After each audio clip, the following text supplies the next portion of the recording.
ella le dijo holocausto.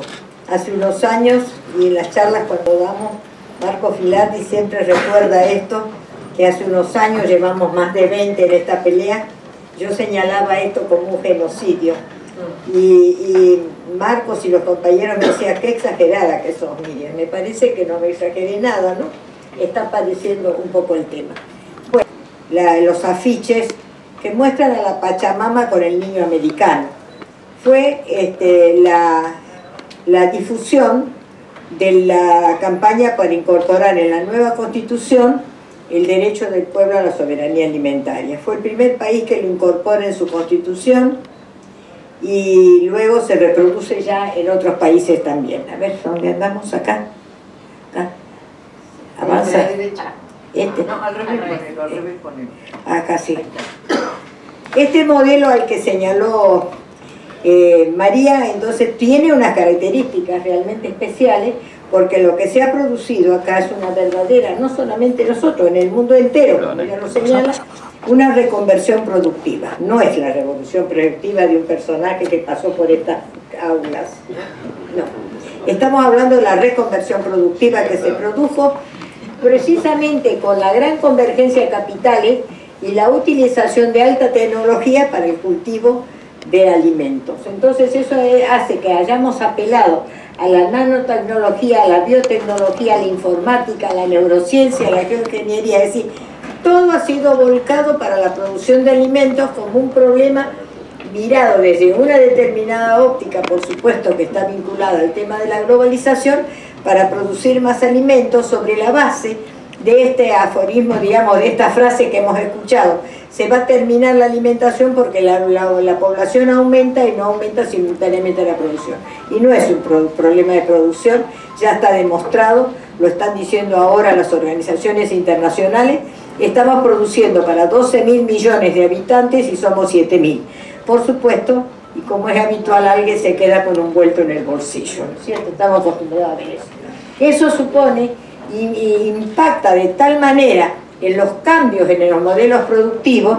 Yo comento a veces que cuando fue lo del G20 fui a la charla que se dieron, a la reunión que se hizo de FAO, donde se hablaba de todo este impacto tecnológico que significaba que con la aplicación en mi celular yo voy a manejar los tractores, voy a manejar los drones, voy a manejar la fumigación, voy a manejar la calidad del suelo, todo en base a las aplicaciones celulares. Es decir, tomamos el dedito y ya está. Ayer decía en una charla donde estuve, decían, los niños están tan acostumbrados a poner el dedito, que manejan los celulares, que cuando agarran el papel también le pasan la manito creyendo que se va a mover de la misma manera que el celular.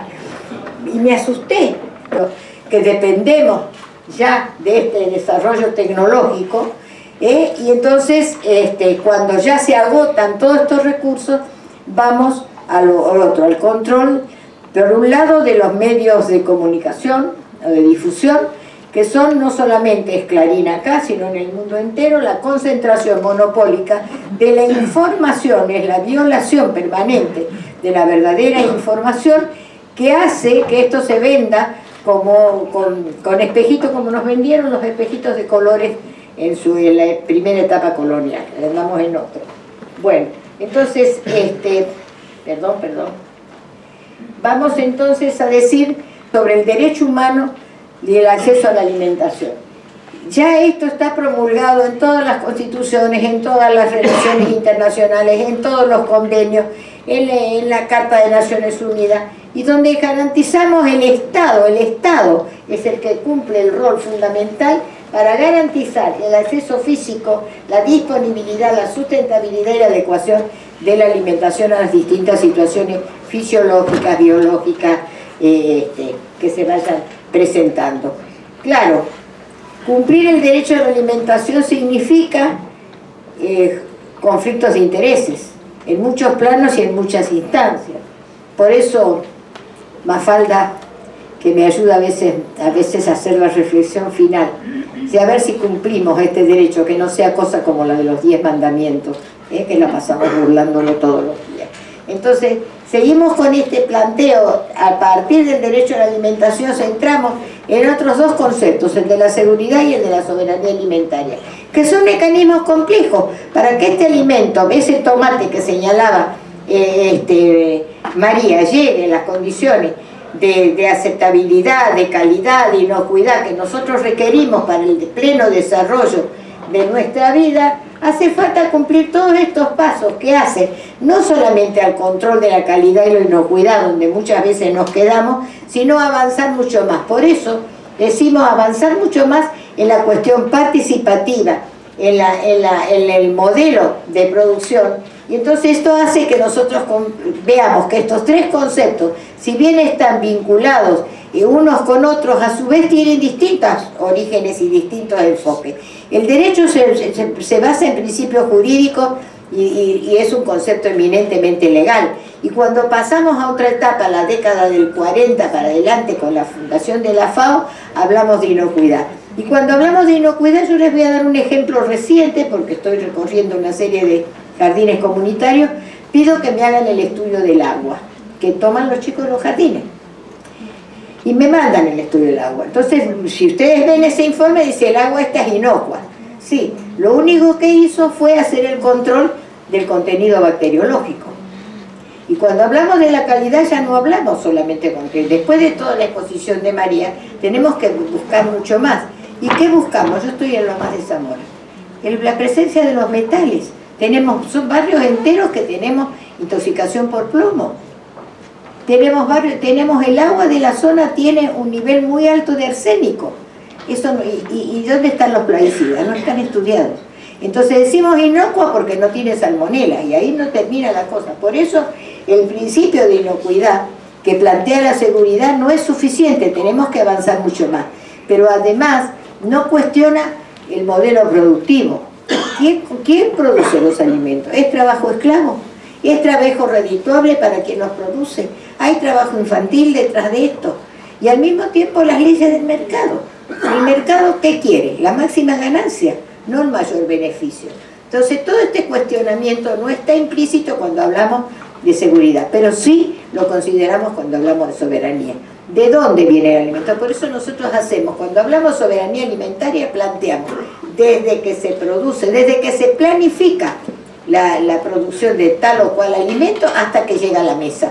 El ciclo completo, porque en el camino y todo el tema de la logística, del transporte hoy en día, donde se transporta alimentos de un continente al otro, ya no decimos de una punta a la otra de nuestro propio país. Por eso, incluso en las alternativas, y esto vale porque están saliendo los programas, estamos llevándole a los candidatos las plataformas y nuestros programas reales para resolver este problema. El problema del hambre no se va a resolver sacando el 21% del IVA a los alimentos. Es mucho mayor el problema. Tenemos que analizarlo desde la producción, cómo se ha producido ese alimento, pero cómo llegó a la mesa. ¿Cuáles son las cadenas de valor que hacen que tenga ese precio inalcanzable? Que en la Argentina paguemos $3 el kilo de yerba. Transformémoslo en dólares ya que nos quieren dolarizar. Y que tengamos que pagar los dólares que pagamos por la leche, por la carne, por la harina, por el pan. Por el pan. $2,50. ¿Dónde? ¿Dónde yerba tanto palo, sabíamos decir? Pero es tal cual. Porque no estamos hablando de que sacamos, como gran medida política de los primeros pasos de gobierno, sacó el impuesto al champán. Nosotros no tomamos champán. Nosotros tomamos mate todos los días. En todos los sectores sociales nos atraviesa el mate. Nos atraviesa la carne, nos atraviesa la leche, nos atraviesa el pan. Entonces estos son los productos que nos interesan para que tengan precios accesibles en relación a los salarios, porque está ahí la destrucción. El mercado alimentario. Y es el primer Foro Nacional Agrario Soberano que se hizo en Ferro 7 y 8 de mayo. Allí tuvo visibilidad esto, que por ser un hecho cotidiano, porque nosotros todos los días comemos varias veces por día y no sabemos o no reflexionamos con quién comemos, dónde, cuánto, qué comemos.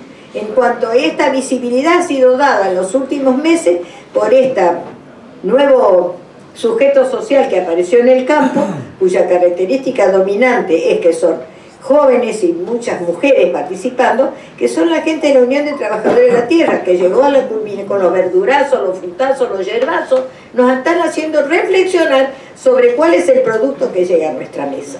Hasta ahora no era visible, porque era de tan cotidiano, no lo habíamos evaluado. Entonces vemos que los organismos internacionales nos señalan lo que nosotros estamos padeciendo acá. ¿Cuáles son los riesgos que amenazan esa seguridad y esa soberanía alimentaria? Y se basan en 3 patas fundamentales.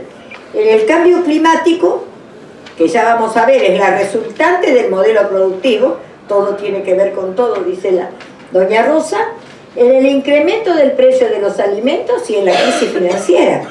Son 3 aspectos que nosotros tenemos en nuestro modelo económico en este momento y que son los que condicionan y que no se resuelven con sacar el IVA de los alimentos. Es mucho más profundo, mucho más complejo y mucho más abarcativo. Entonces estas amenazas penden sobre nosotros a diario y hacen que dejemos que hemos llegado hoy, 2019, en medio de una campaña electoral, a sostener fuertemente esta afirmación. Se viola en la Argentina el derecho a la alimentación. ¿Por qué? Porque se viola el acceso a los alimentos sanos, seguros y soberanos, por el alto precio, por el proceso inflacionario, porque además el modelo resultante, porque nuestro modelo productivo es un modelo para producir alimentos, no para producir automóviles. Los automóviles los ensamblamos, pero los alimentos los producimos. Pero ese modelo para producir alimentos nos da como resultado un producto final contaminado. Y al mismo tiempo se viola también el derecho a la información. No sabemos qué comemos. No sabemos qué contiene ese paquete, Vayamos a ver las etiquetas y van a ver ustedes que están invisibilizadas y que no tenemos acceso a esa información. Y entonces decimos, citar en el mes de septiembre, y que señala que la producción efectivamente se ha incrementado, así que no era que teníamos que producir más, pero eso se ha hecho a costa de la salud, de la biodisponibilidad y de la alteración del medio ambiente. Y al mismo tiempo no ha logrado eliminar el hambre del mundo. Y al mismo tiempo señala otra cosa, no es solamente por todo esto que ya señaló, que es muy grave, María, sino porque a su vez influye en el cambio climático, en la pérdida de diversidad y la incapacidad para asegurar la soberanía alimentaria y resolver el hambre del mundo. Yo me acuerdo en el 92, creo, no, en el 2002. En el 2012 estuvimos en la Cumbre Mundial de la Alimentación con una delegación argentina muy numerosa que llevaba entre sus filas también a la gente de Greenpeace. Greenpeace había sacado en ese momento un hermoso folleto que decía: hambre récord, cosecha récord. Porque tenemos cosecha récord, pero también tenemos una situación de hambre récord. Ya lo decíamos en el 2002, cómo asociábamos. ¿Por qué? Porque esto que señaló María, y lo vamos a ver también en detalle, toda la extensión agrícola de toda nuestra diversidad cerealera, que es nuestro país fértil y capaz de hacerlo, ha sido suplantado por el monocultivo de la soja. Y entonces, en estos días se ha reunido la pastoral social. Esta pastoral social hoy está presidida por el obispo de Lomas Zamora, precisamente donde yo vengo, Jorge Lubone. Y entonces su declaración me llamó muchísimo la atención. ¿Pero por qué? Porque coincidió totalmente con el relato de Gilal Helber, de la relatora. Y dice así: custodiar el hábitat como un legado a preservar de la acción predatoria llevada adelante por el capitalismo de base extractivista, lo calificó tal cual, que contamine las organizaciones, y lo dicen los políticos bien plantados, por supuesto, que hacen el diagnóstico con modelo. Y entonces tenemos que nuestro sistema alimentario nacional tiene estas características. Este lado de acá es el diagnóstico hecho por la UTT, que muestra que el 70% de la comida, es decir, de la lechuga, del pan, del fideo, de lo que llega a nuestra mesa, lo proveen los pequeños agricultores, los pueblos originarios, los campesinos familiares, la agricultura familiar que caracterizamos. Se producimos el 60 al 70%, pero al mismo tiempo no tenemos tierra propia. Y las subvenciones, ¿dónde van a parar? Van a parar a manos de los que sí tienen no solamente tierra, sino que para hacer un monocultivo necesitan grandes extensiones. Entonces, acá está. Comida para mascotas, dice ahí. Yo tengo un recuerdo personal muy especial. La última charla que le escuché a Favaloro, poquito tiempo antes de que se suicidara, él estaba ya preocupado por este problema y decía, me acuerdo una frase que la había recortado, y decía así: la humanidad en este momento invierte más en comida, para la calidad de la comida para las mascotas, que en la calidad de la comida destinada a los seres humanos. Y esto es tal cual.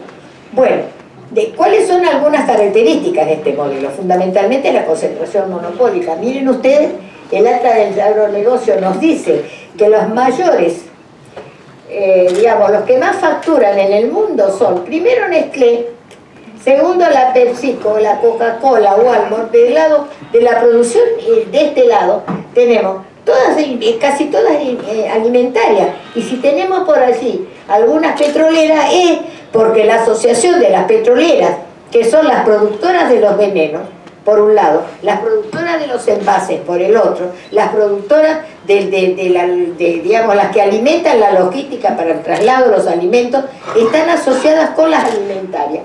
Y por el otro lado, las 10 mayores empresas de agrotóxicos están allí, que son también las que concentran, hoy están reducidas a 3, por la Asociación Bayer Monsanto, por la Asociación de la Chemical con Syngenta. Es decir, cada vez se fusionan y se concentran más para dirigir no solamente la producción de los alimentos, sino saber qué comemos, y para eso toda la parafernalia de la que estamos hablando.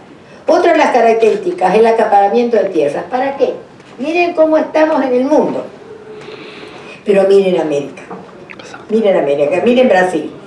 Y ahí hay algunos datos que seguramente vamos a tener que corregir, es de Amigos de la Tierra, pero dice directamente, habla de que Brasil, de América ya tenemos casi 4 millones de hectáreas enajenadas, pero cuando habla de Argentina habla de 500.000, olvidándose que Benetton solo tiene 1 millón.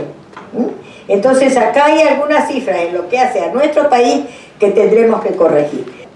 Para producir esto que se llaman alimentos comodines, más que alimentos, comodines se llaman, de caja rápida, les dicen, es decir, de pronta rentabilidad, que sirven, decía mi abuela, tanto para un barrido como para un fregado, porque alimentan los automóviles como nos alimentan a nosotros y los animales. Nos disputamos todos los días, nuestros estómagos disputan todos los días la calidad, la inocuidad, el precio, la disponibilidad.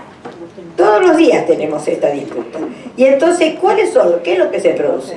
Y bueno, esto, la soja, que sirve para hacer diésel, para hacer la caña de azúcar, que produce también combustible, que produce papel, que algodón, es decir, este tipo de producción. El aceite de palma en la zona de Colombia, Venezuela, todos esos lugares. Y miren ustedes dónde fueron. Por supuesto, África ya saqueada y sangrada al máximo, ¿no? Pero sean inocentes en esto, ¿no? Hemos avanzado sobre Uruguay, los brasileños sobre Paraguay, y entonces la concentración está acá. Miren ustedes, tienen ahí Buquifor y Benetton nomás, ahí tienen 3 millones de hectáreas, Adecoagro 200.000 hectáreas, las estancias 35, es decir, ¿quiénes somos dueños de la tierra en nuestro país? Pero es interesante porque ustedes tienen acá senadores notables, ver qué pasa en las provincias, identifíquenlo con su provincia. Hay uno que es candidato a vicepresidente, quiso ser presidente, bueno, irá de vicepresidente como candidato nomás, ahí se quedará. Pero bueno, miren lo que hizo con su provincia. Salta lidera la extranjerización de la tierra en nuestro país. Salta. La deforestación. Y la deforestación en el Chaco, claro. Las dos cosas. Pero lidera la extranjerización, miren lo que es el mapa de Salta. Y sugestivamente, Cuyo. Y ay, nos olvidamos de la zona de Corrientes, porque dijimos, el promedio son 6%, el promedio de todo el país, porque a Santiago no va ni el loro. Pero sí va donde está el acuífero guaraní, más del 30%. Es decir, miren lo que son las provincias, donde están los minerales, lo que es el litio. Miren, no son tontos, no son, tontos somos nosotros que pasamos de largo frente a alguna de estas cosas. Desalojo, esta es una agricultura sin agricultores. estaba yo preocupada por la digitalización cuando ya venía esto preparado, la eliminación de la mano de obra, y son estos campesinos desalojados los que viven en los cordones de las villas miserias de las grandes ciudades de nuestro país. Y si no, que alguien me explique, ¿qué están haciendo? ¿Los cómo los toman en las villas de Rosario? ¿Qué están haciendo? ¿Y qué impacto social, político, económico eso significa para esa población y para todo el trabajo del modelo productivo? Con la agroecología. Está el camino marcado por el Ríos porque el Gualeguaychú arriba. La red de cátedras libres de soberanía alimentaria, la red de abogados en defensa de la soberanía alimentaria, la red de médicos, la red de pueblos fumigados. Es decir, ya que ahí están. Ahí los he puesto, miren ustedes, estaban antes de venir acá, así que la promoción estaba. Miren ustedes todo lo que hemos avanzado. La marcha de los barbijos, basta es basta, dicen los docentes de Paraná y los tenemos que acompañar. Es decir, de lo que se trata es ciencia digna, política pública y luchas sociales organizadas.